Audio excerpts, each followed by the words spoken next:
Hello students, welcome to my YouTube channel D Verma education.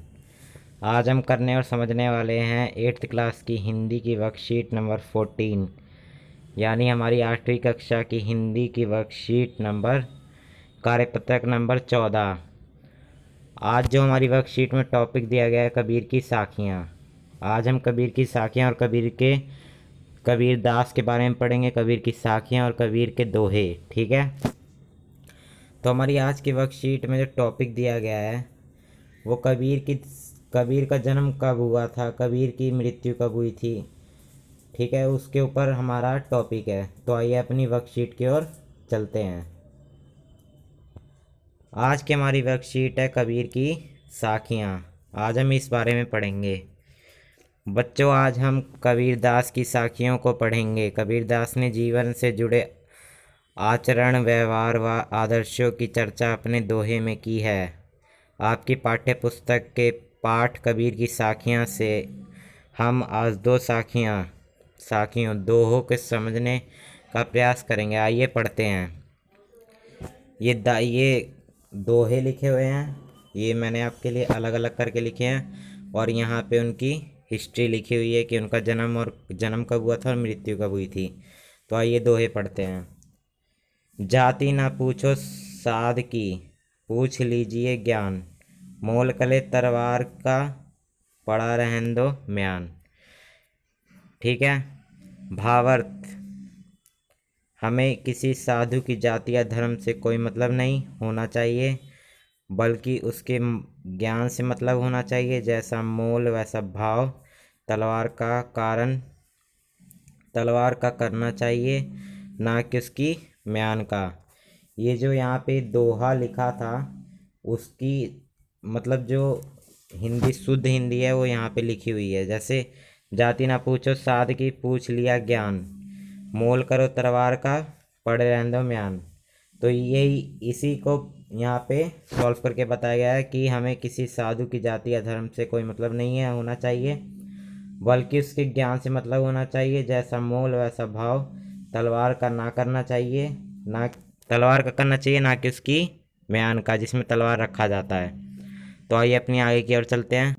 अगला आपका आ जाता है, मैंने ये आपके लिए वर्कशीट से काट के यहाँ पे रखा हुआ है जिससे आपको देखे समझ में आए। ये आपका आ जाता है कबीर दास के बारे में यहाँ लिखा हुआ है। कबीर दास का जन्म सन 1455 सन 1398 ई में हुआ था। जन्मपुत्र के अनुसार उनका जन्म का विवाद ब्राह्मण के गर्भ से हुआ, जिसके लोकताज के भय से उन्हें त्याग दिया। एक जूता दाम्पति को वे ताहसर नामक तालाब के किनारे पड़े हुए मिले, जिससे उनका पालन पोषण किया। वह ही कबीर के माता पिता कहलाए। इनके नाम थे नीमा और विक। कबीर की मृत्यु 120 वर्ष की आयु में हो गई थी। यहाँ पे बच्चों इतना ही लिखा हुआ है। ये आपकी बुक में इस कबीर दास के बारे में पूरा लिखा होगा, आप बुक पढ़ना एक बार।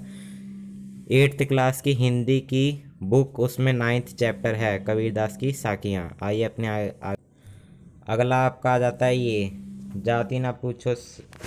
ये तो मैंने आपको बता दिया था, सॉरी गलती हो गई। अगला आपका ये दोहा आ जाता है, आवत गारी एक है, उलट होड़ अनेक। कहीं कभी नहीं उल्टी है, वहीं एक की एक। ठीक है, उसके भावार्थ लिखे हुए हैं, ये मैं आपको पढ़ के बता देता हूँ।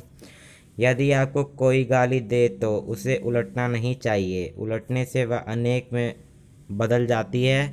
यदि किसी की गाली आप स्वीकार नहीं करोगे तो वह स्वयं को ही गाली देने वाले के पास रह जाएगी। कोई आपसे बुरी बातें कहता है तो उसे चुपचाप सुन लो, सुनने में ही भलाई है।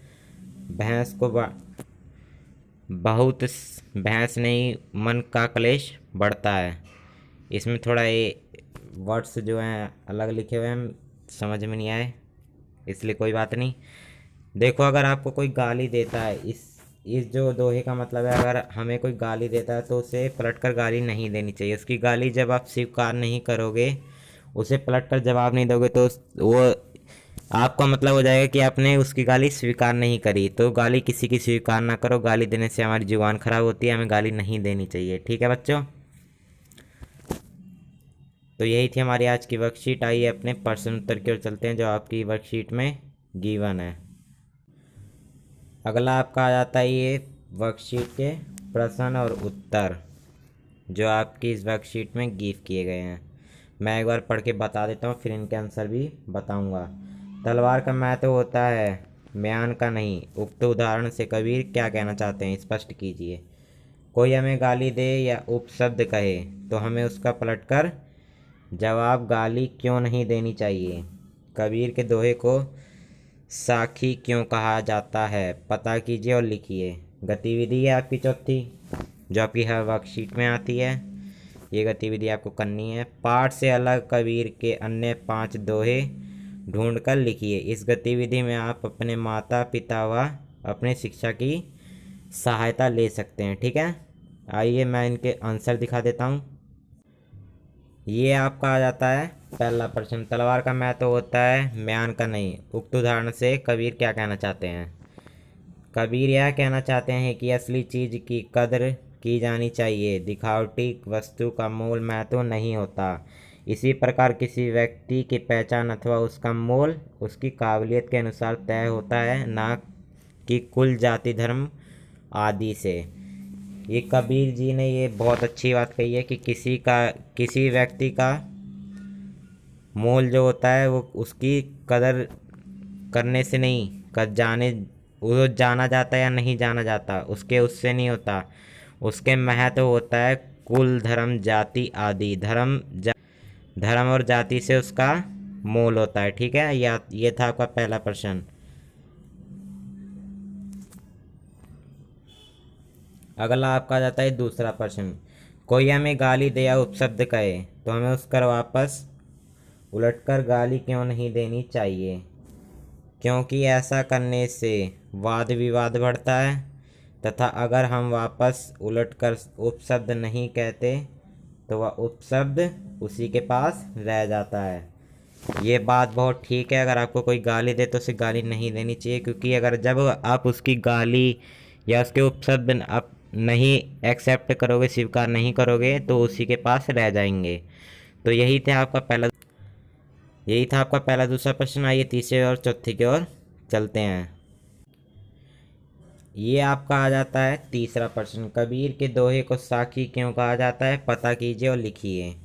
कबीर के दोहे को साखी कहा जाता है क्योंकि साखी शब्द का एक अर्थ है प्रत्यक्ष रूप से या साझी। ठीक है, अर्थात उन्होंने समाज में जैसा देखा वैसा ही किया। कबीर जी ने जो समाज में देखा, जैसे कर्म देखे, जैसे व्यवहार देखे व्यक्तियों के प्रति, वैसा ही उन्होंने जैसा देखा उन्होंने वैसा किया। ठीक है, इसी को कहा जाता है रूप या साझी। साझी मतलब साखी हुई, कविता दोहे। अगला आपका आता है चौथा गतिविधि, पाठ से अलग कबीर के अन्य 5 दोहे ढूंढकर लिखिए। इस गतिविधि में आप अपने माता पिता से अपने शिक्षक की सहायता ले सकते हैं। यहाँ पे 2 दोहे हैं जो मैंने आपको यहाँ पे दिखाए हैं, अभी तीसरे से 5वें तक भी दिखाऊंगा। पहला दोहा आपका आ जाता है, पोथी पढ़ी पढ़ी जग मुआ पंडित भया ना कोय, 2.5 अखार प्रेम का पढ़े सो पीड़ित होए।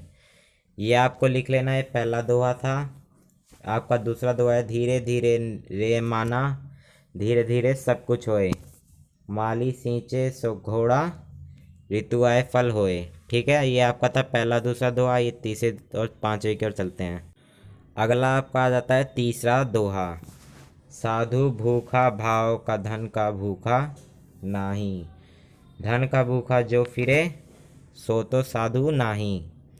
यानी जो धन का भूखा होता है वो साधु बनने की कोशिश करता है। जैसे आपने देखा होगा कि बहुत लोग आते हैं साधु महात्मा बन के, जो धन के प्रति विश्वास रखता हो, मतलब धन का भूखा हो, वो कभी साधु नहीं बन सकता। और जो धन मोल माया परिवार ये सब त्याग देता है, वह साधु कहलाता है। ठीक है, ये था आपका तीसरा दोहा। ये चौथे दोहे की ओर बढ़ते हैं।